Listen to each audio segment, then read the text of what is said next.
food is a very important part of the scientists' warnings to humanity. And from the 3 warnings, the last warning was the world scientists' warning of a climate emergency, which was signed ultimately or now by more than 15,000 scientists worldwide. And in that, they identified 6 stressors which we should be taking action on immediately. And one of those was food. So I wanted to read out to you what was actually said on food in the World Scientists' Warning of a Climate Emergency, which was issued on the 5th of November last year. Eating mostly plant-based foods while reducing the global consumption of animal products, especially ruminant livestock, can improve human health and significantly lower greenhouse gas emissions, including methane.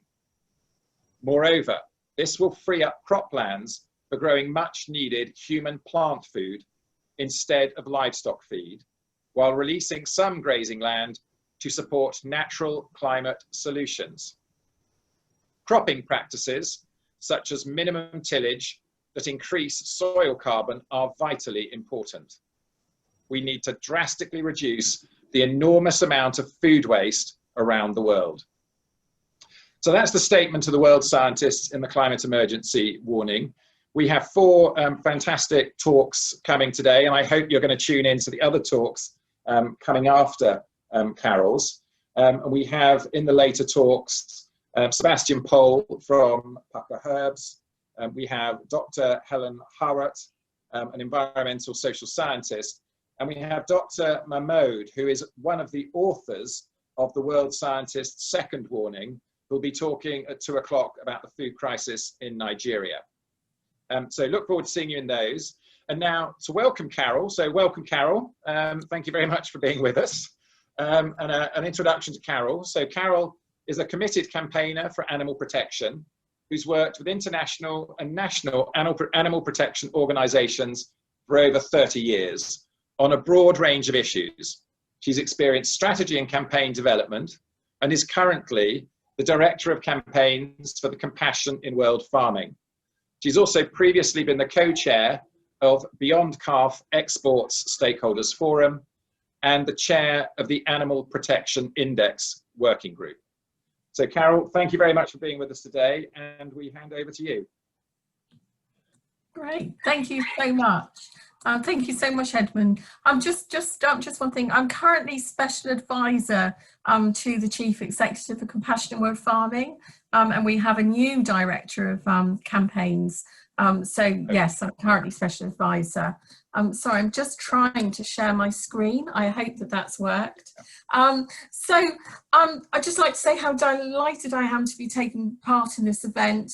Fantastic to see the Planets in Crisis initiative and also the Scientists Warning Europe. You're absolutely right. We need a huge sense of urgency as we deal with the threats facing the planet, and we shouldn't be waiting before taking action. So thank you very much for organising the event, and thank you so much for inviting me to speak. I'm going to be speaking for about 20 to 25 minutes, and so there'll be plenty of time for discussion, and I very much look forward to discussion and responding to questions.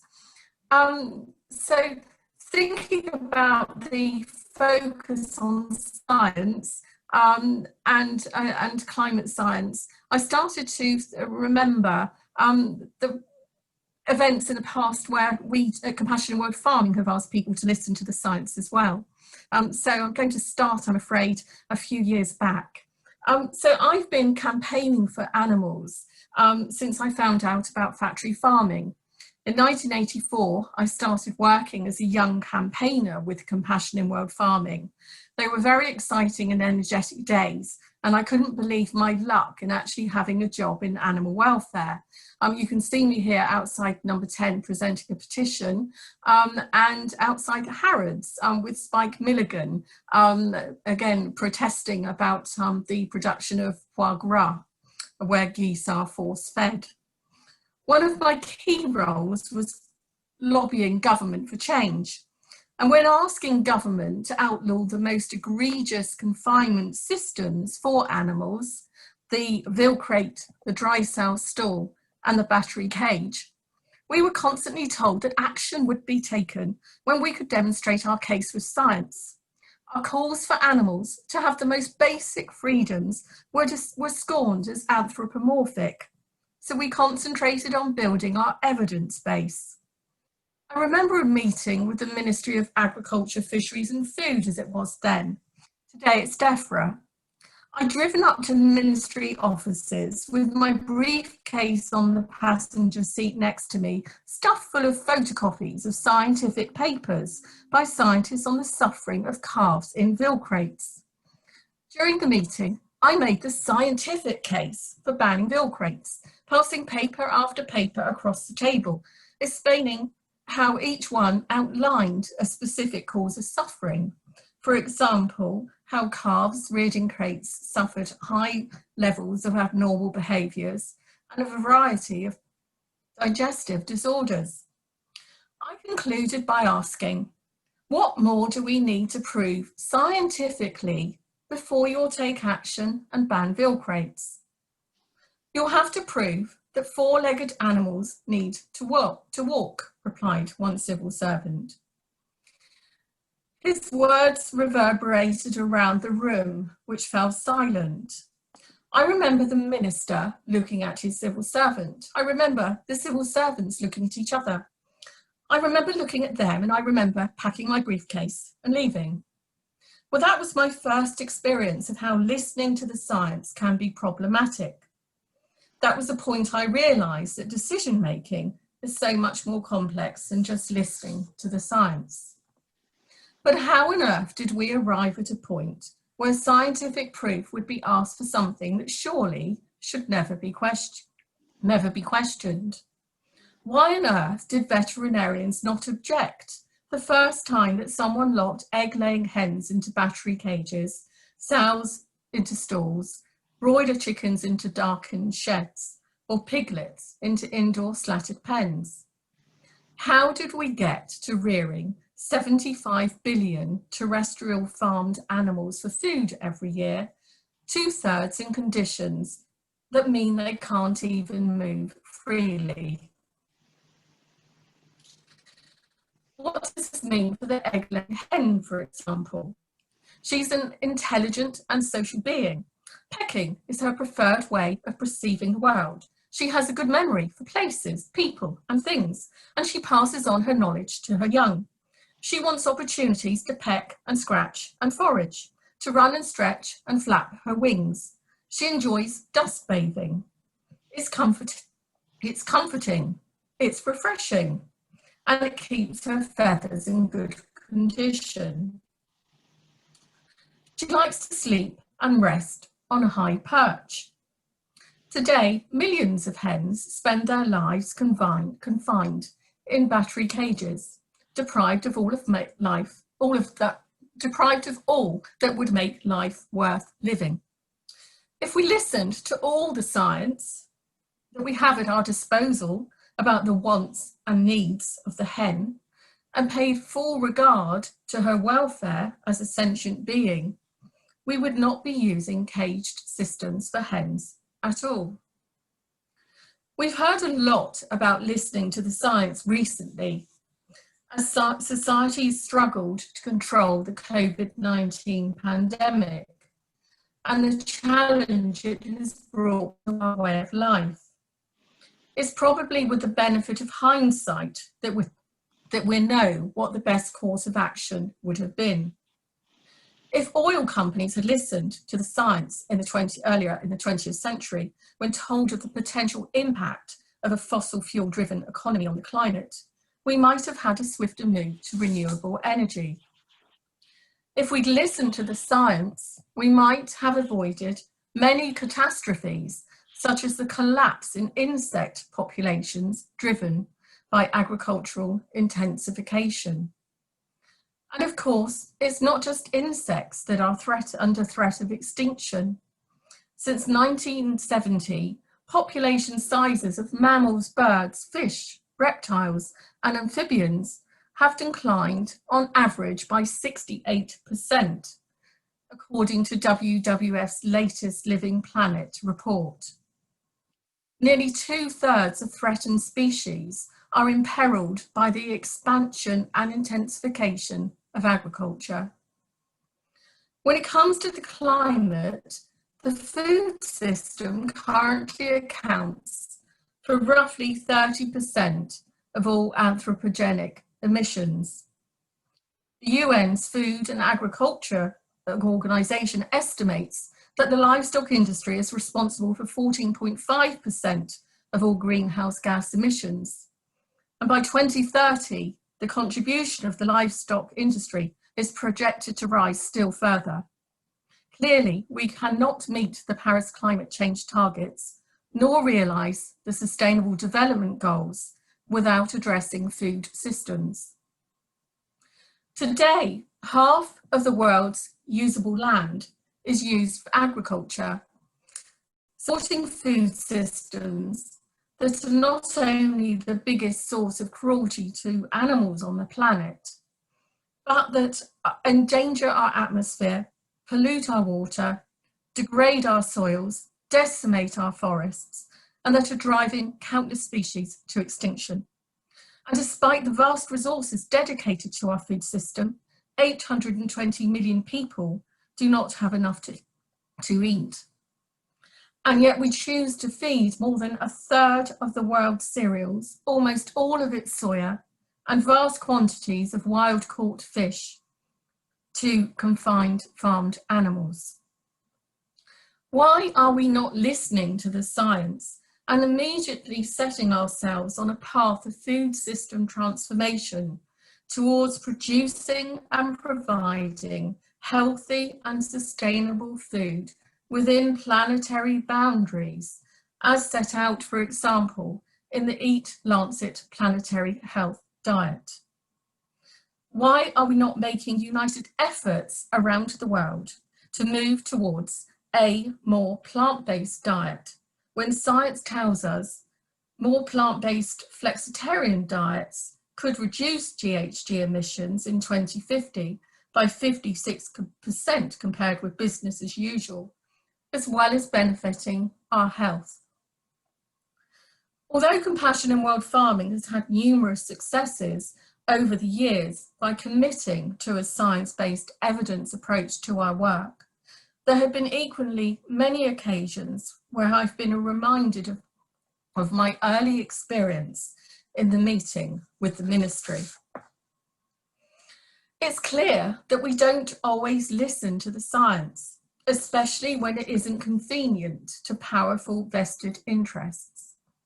Sometimes we listen to one piece of science over another because one tells us more what we want to hear than the other piece. But we also don't always listen to the science because we human beings are sentient creatures with emotions, morals, fears, and uncertainties, biases, and also egos that we bring to the decision-making process. And often our feelings should get in the way of our decision-making around the science. I suspect we'd all agree that we shouldn't do something just because we can. We humans are as complex as the systems we're trying to change and the decisions we're trying to make. I've become increasingly fascinated by the way in how the way we think affects the decisions we make, just as much as the science, and how the dominant cultural narrative of the period affects the way in which we approach decision making. Thinking about these issues has opened up huge areas of exploration, including questioning how we ever came to create industrial animal farming systems that require all too often the stifling of our capacity for empathy and compassion. For Compassion in World Farming's founder, Peter Roberts, a dairy farmer, is staggered belief that veterinarians could visit factory farms and say they saw nothing wrong. In 1968, during Compassion's first year of operation, he wrote to supporters saying, "Man walks the earth with a bandage around his eyes and a stone in his heart. blind and unfeeling, and immeasurably the poorer because of the great gulf that now lies between him and the natural world. In 1972, he made an emotional appeal to the State Veterinary Service after its inspectors advised Parliament that they had visited 4,000 units and seen no evidence of pain or distress. What evidence will they accept, he asked. Is not the fact that an animal is kept in darkness sufficient evidence of cruelty, or that it is unable to turn around? What has happened to us that we have suddenly abandoned common sense? He was prophetic in his vision about the consequences of our separation from nature, commenting that by adopting a violent attitude to nature, man would find himself threatened on all sides by disease, hunger, and pests. These words resonate today as we face the COVID-19 pandemic. He hit on the root cause of so many of the problems that we're facing today. The loss of our understanding that we humans are part of nature's systems and not separate, that we depend on the life support systems that the planet provides: clean air, clean water, healthy soils and seas, flourishing forests, and the biodiversity that supports them. For 99% of our time on this planet, we've lived in tune with nature's living systems. We listened to nature, we lived as part of living, thriving systems.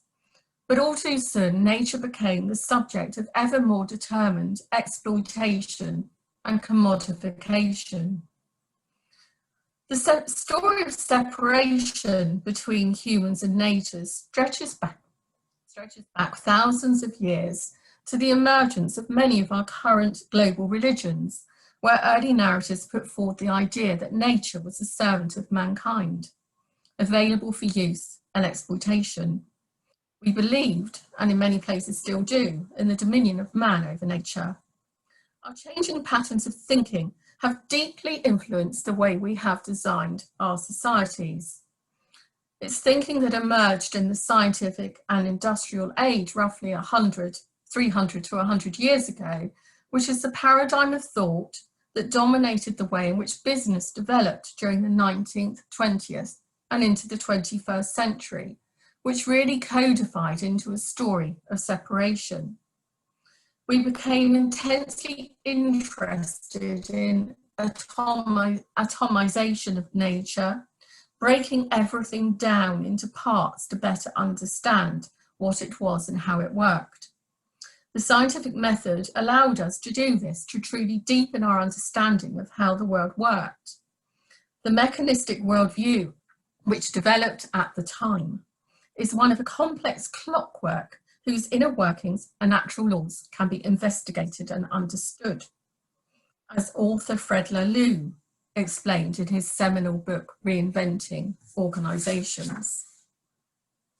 This mechanistic view of life has extended to how we've treated all life on Earth, including people and animals. We commodified nature into forestry, fisheries, farming, and mining. Humans and animals alike became cogs within the wheel of progress and growth that is now undermining the very life support systems of the planet that we share. As badly as we've treated some of our own species as cogs in the great machine of profit, we treated farmed animals as production units. For today's broiler and meat chickens, for example, they've been selectively bred to grow so quickly that often their legs cannot properly support their bodies. They can grow 4 times larger now than they did in the 1950s.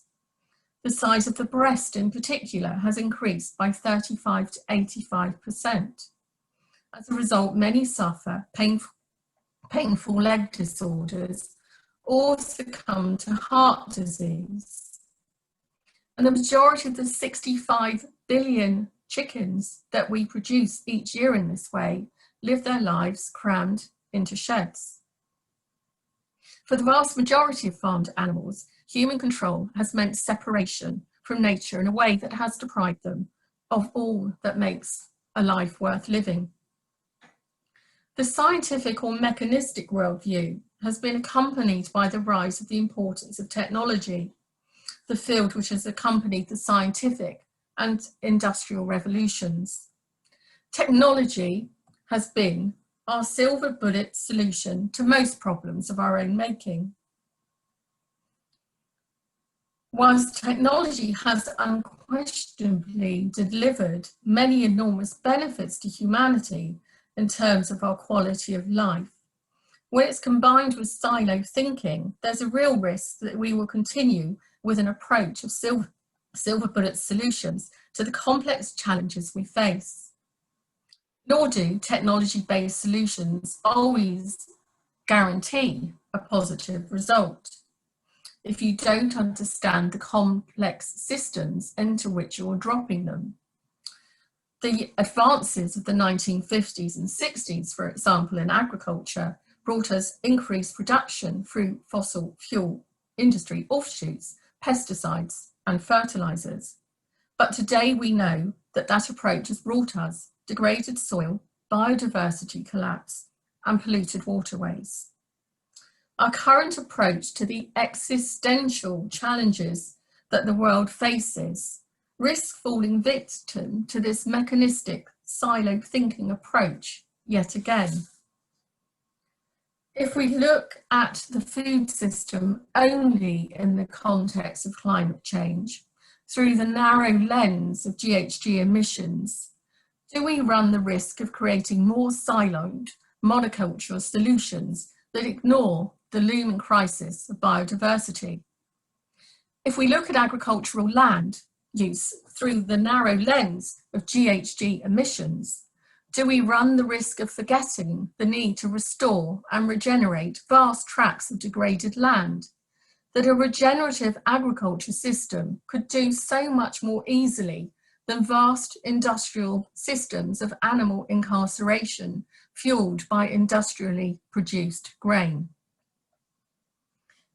Do we really want to support a switch from pasture-reared beef and lamb to industrially reared chicken? After all, not all beef is the same. Wouldn't it be better to think deeply and systemically about how we approach balancing allocations of the natural world?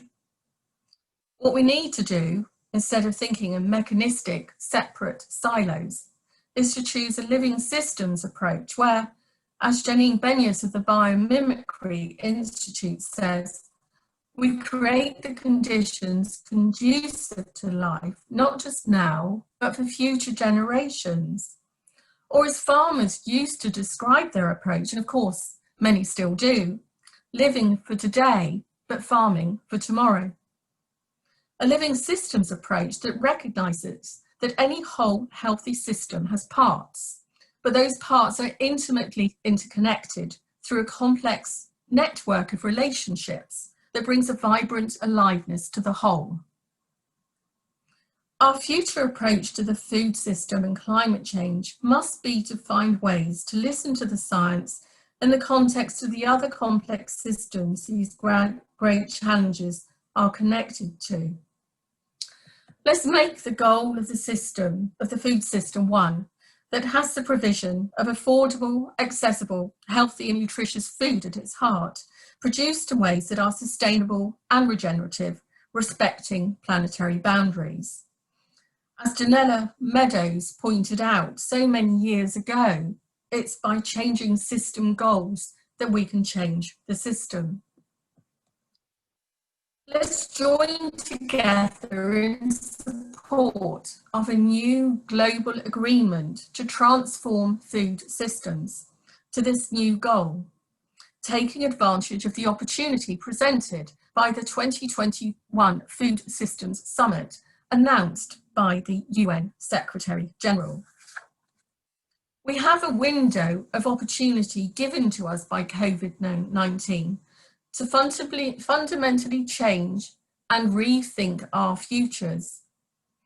It's immensely difficult to change the way we think, especially when it goes against our own short-term interests.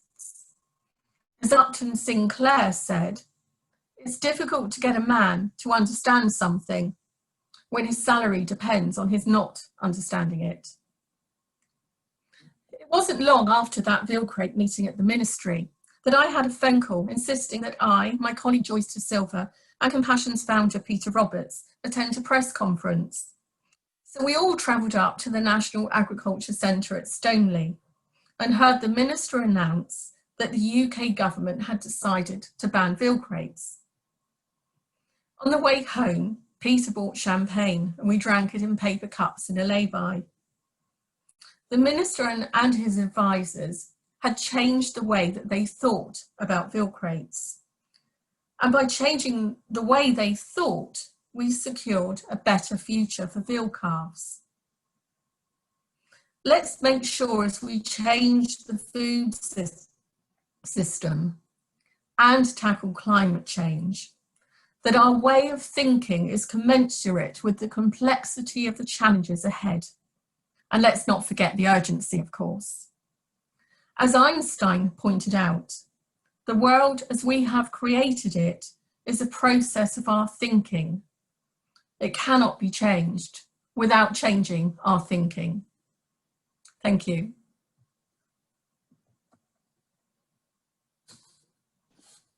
Great, thank you very much, Carol. That's wonderful. If you would be so kind and now to turn off your screen sharing, that's great. Thank you. Great, well that was a brilliant talk with a lot of anecdotes, and I particularly like your description of your meetings with government ministers and civil servants. Right, Bill, are you wanting to deal with the questions in the chat, or would you like me to? I don't mind. There are not many questions. There may be some more come in. I think one of the questions that's probably the most important one to answer was by Peter Blois. Won't what CIWF and in fact most people who are vegetarians or inclined that way put the price of meat up? Carol, could you comment on this pretty fundamental argument? I've got my own feelings on it, but I'd rather you answered it. Right. Yeah. I think perhaps one of the issues, of course, is we do need to deal with the economics of the food system. Foods are cheap at the till because the price is being paid elsewhere. So in terms of environmental damage, the cost is being paid by future generations. So yes, we certainly do feel that we need to find a way to actually make those externalities visible. And change subsidies, for example, or look at fiscal measures. So I think that yes, so we do need to deal with those externalities. One way would be to put up the price of meat, but as I've sort of tried to explain, not all meat is the same. There's a vast difference between, for example, industrially reared chicken meat or feedlot beef than pasture raised. So I think we need to look at ways that we can actually change the system, and certainly looking at fiscal measures, changing subsidies needs to be part of that. One of our major campaigns at the moment, actually, we have a petition running to calling upon financial institutions to stop funding the expansion of factory farming. One of the ways that we can sort of start to change the system is by actually, let's stop factory farming, let's stop funding it now. So yes, that is a very important question.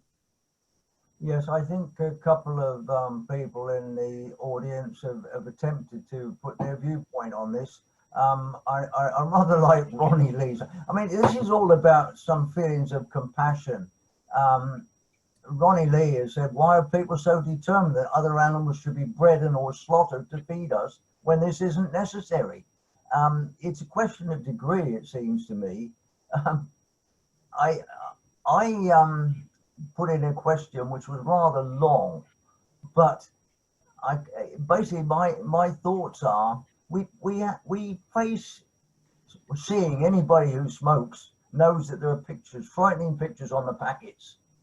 Wouldn't it be a good idea if there were more pictures on the wrapping of the meat where it's factory farmed versus where it's natural, to remind people the difference? This is what you're paying for. You're paying for some compassion in world farming. You know, it is about some feelings for what you're doing to the animals. Eating meat in reasonable amounts is sensible, but you know, to overdo this when they are bred in those conditions, there's something fundamentally wrong. To me, it's almost inhuman to look at other animals as something which is just there to be eaten and nothing else. That's my feelings. Anybody else? No, thank you. And we've been campaigning for some time for method of production labelling. So yes, definitely agree with you. Meat should be labelled. And when we actually managed to succeed in labelling eggs, so for example, eggs need to be labelled whether they're free range or barn or whether they are from caged hens, and that kind of labelling did actually create a change in the market. So having method of production labelling for all meat would be an excellent step forward, and that's something that we'd very much like to see. In terms of meat, whether we should eat meat or not, I think we can absolutely all agree that we all need to eat much less meat. Some choose to eat no meat, and any meat that's remaining should really come from better systems.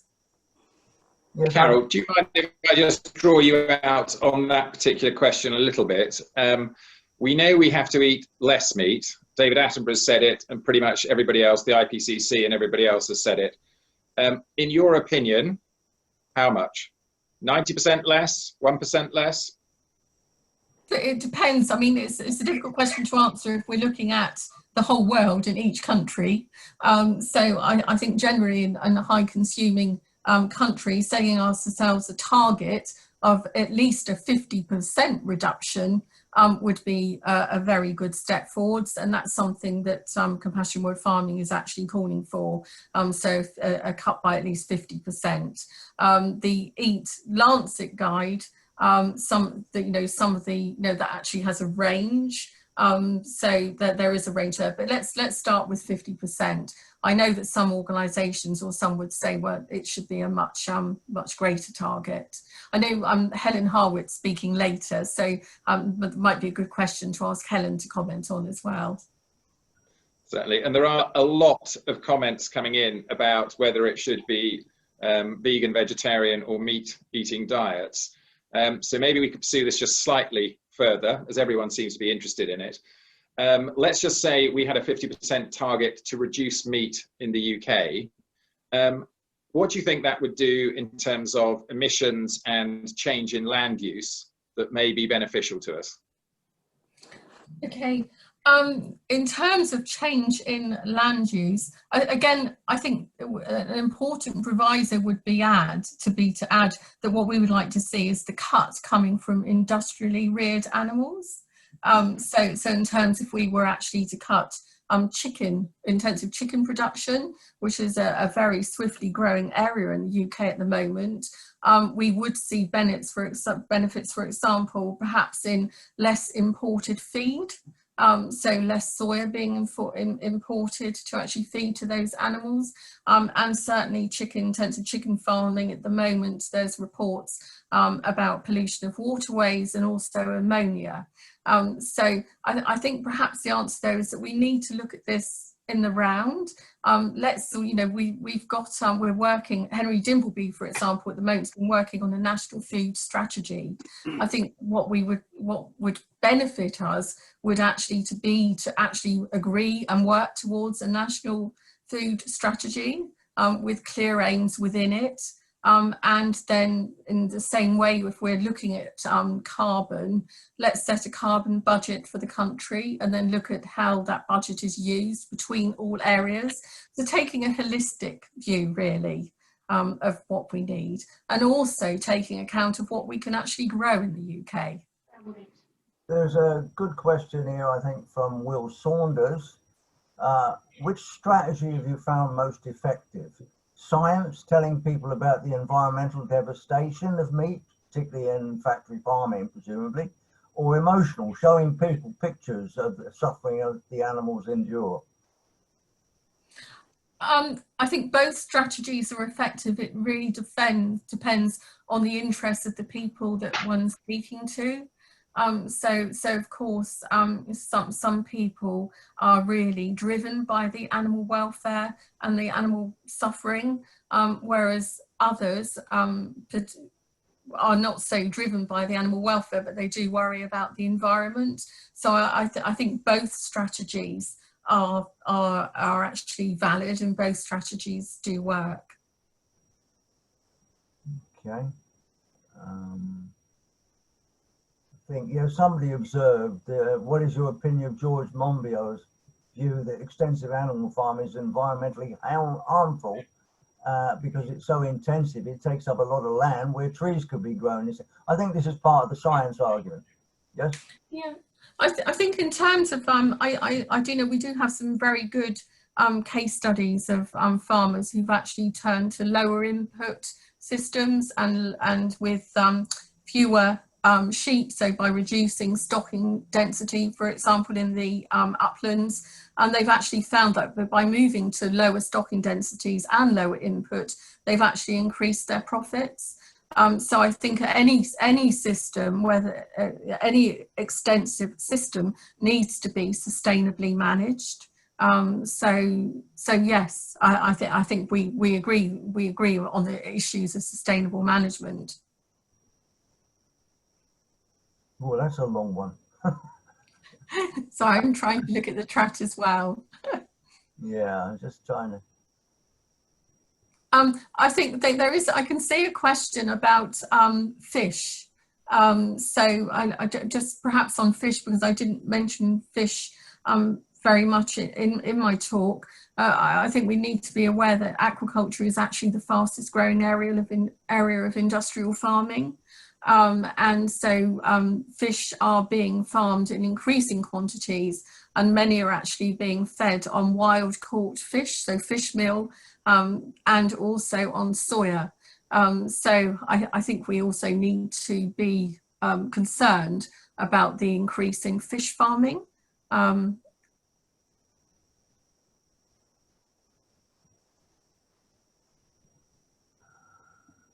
I think there's a number of questions around the subject of animal manure, where in some cases people are suggesting that actually it's a healthy way to get manure onto a farm. Others are suggesting it isn't.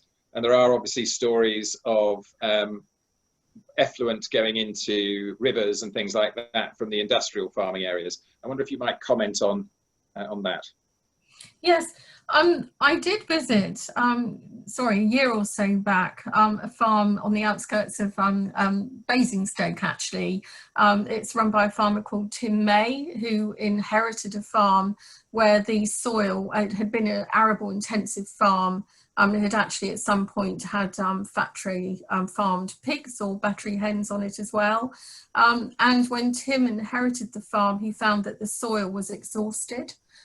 So what he did was to actually set to work to bring the soil back to life, and he reduced applications of chemicals, reintroduced grazing animals to the land, and that's actually a very good case study that's available. There's a film, I'll put the link in the chat later on, that people can actually see how the soil has actually been brought back to life through the introduction of grazing animals. So I think there are some other similar case studies like that as well.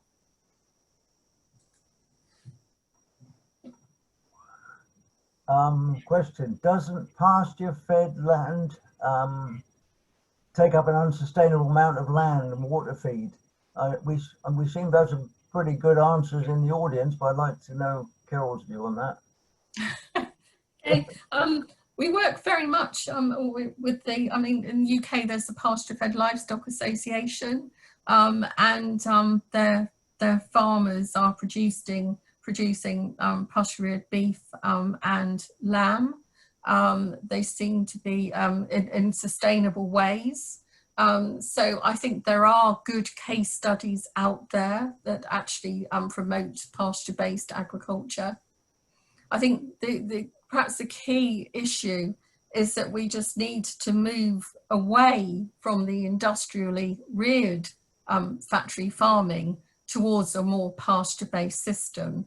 But again, I'd repeat, we all do need to eat much less meat and more plants.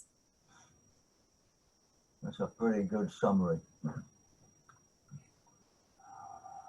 And maybe just following on from that a little bit, and I noted your comment on, to change a system, you need to change the system goals in order to get system change. Is there any idea to get us to eat less meat? And everybody seems convinced of that, whether they think we should be eating a small amount less or completely giving it up. That we get government legislation making us eat less meat in some way, which would mean that farmers had a lot less animals, ruminant animals, which would mean that almost naturally the price of the meat would go up as well, more land would become available. So is it about changing the system goals right at the top? I think it is about changing the system goals and perhaps setting as a target that, you know, why do we have a food system? Should that, you know, should the purpose of that food system not be to provide healthy, nutritious food in sustainable ways? And if we make that the goal of the system and then work back as in, well, what does the diet need to look like? So I think actually having dietary healthy, bringing sustainability into dietary guidelines for each nation would be a major step forward. And of course, any diets that are going to be backed or supported by the government or by business, they do need to be culturally appropriate as well. And we also need to remember they also need to be affordable. There are too many people who don't actually have affordable diets at the moment. And it's shocking to think that although we all read about how we all need to eat more fruit and vegetables for our health reasons, the world doesn't actually grow enough fruit and vegetables in order to meet those dietary guidelines. So the whole system does actually need looking at. And you know, it's not something that it's very easy to actually answer the questions. You know, it's very, you know, anyone who says they've got all the answers, I'm not sure that they would have. These are very complex issues. But I think the trajectory is clear. What the science is telling us, what biodiversity is telling us, you know, all the messages that we're getting is this is something that we have to address. And I think what's noticeable, what's really excellent, or something that's perhaps happened maybe over the past 10 years, maybe even over the past 5 years, is how so many sectors are now concerned about food and about livestock. I mean, Compassionate World Farming, we published our first report calling for people to eat less meat in 2004, and we were seen as rather radical at those times. Whereas now we have David Attenborough talking about it on mainstream TV. So you know, that there is something positive that's happened. Conservationists, environmentalists, people from all sectors are now realising we've got to do something. So I suppose we may disagree. Some of us may not want to eat meat. Some of us may want to eat meat.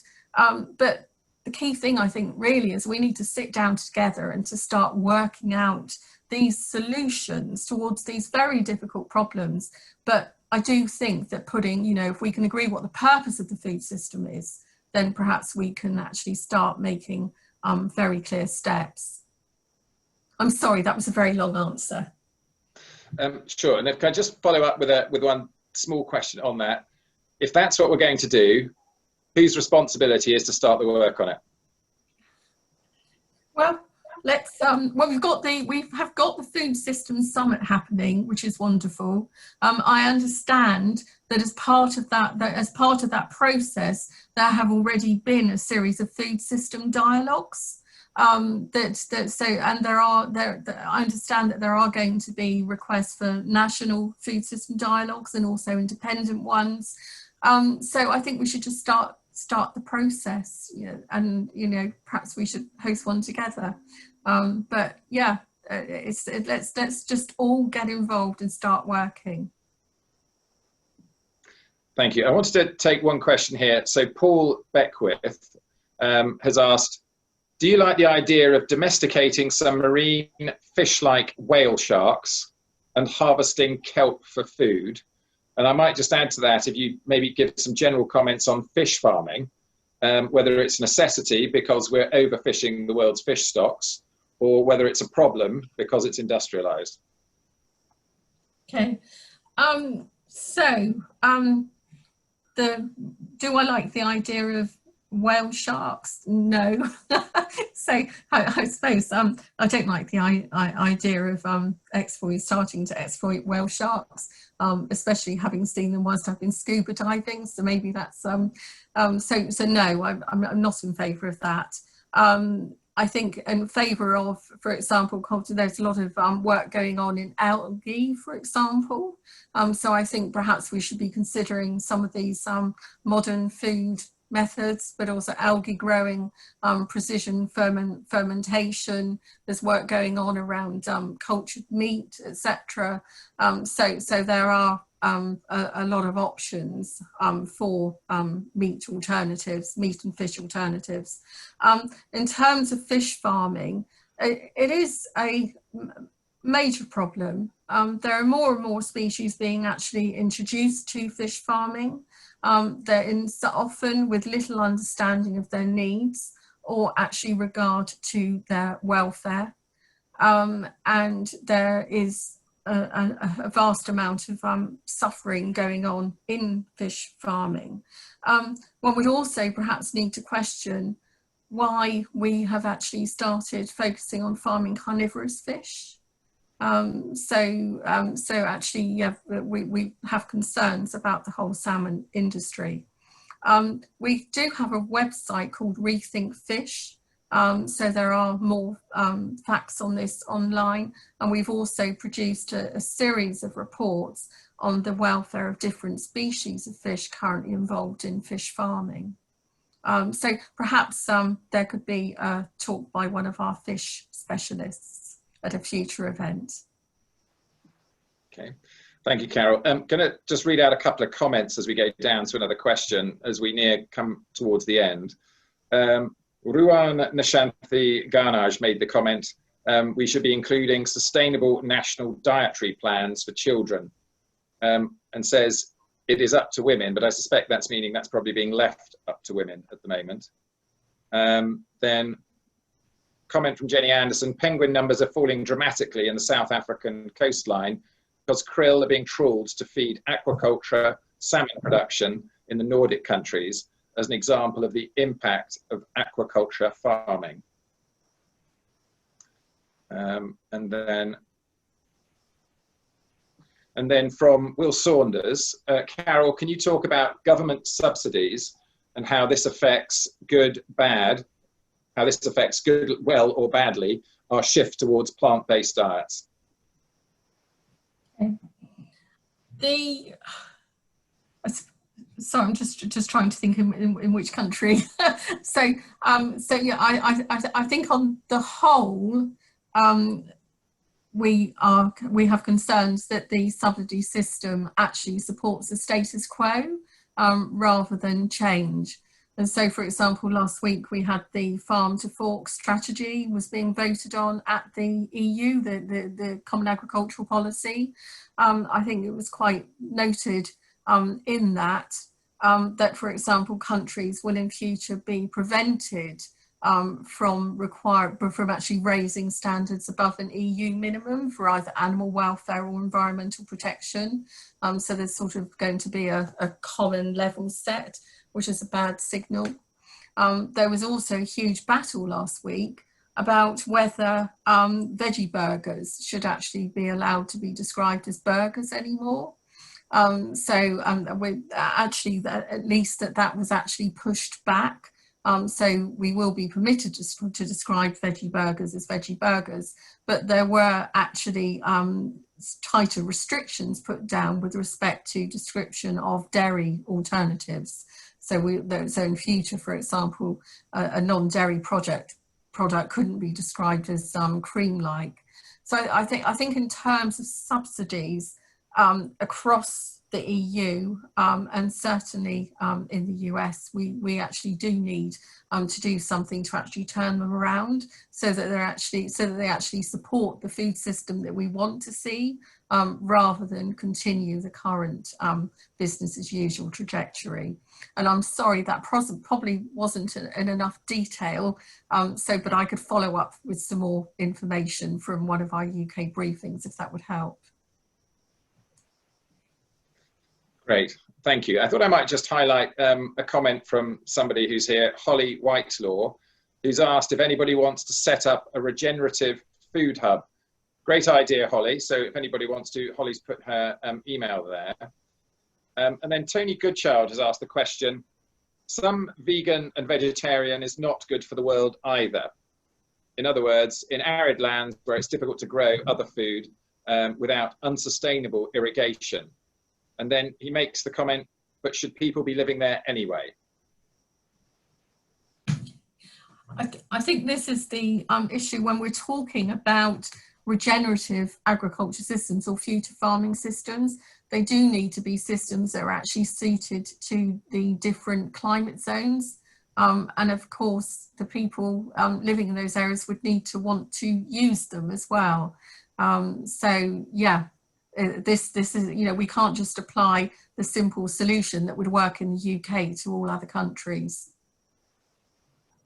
There's one here from Ronnie Lee. What is your opinion of the 2018 Oxford University research that came to the conclusion that avoiding meat and dairy is the single most important thing that anyone can do to reduce their environmental impact?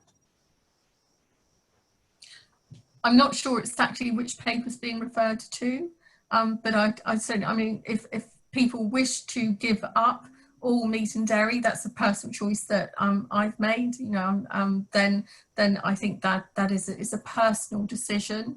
But I think that we all need to eat less meat in the UK.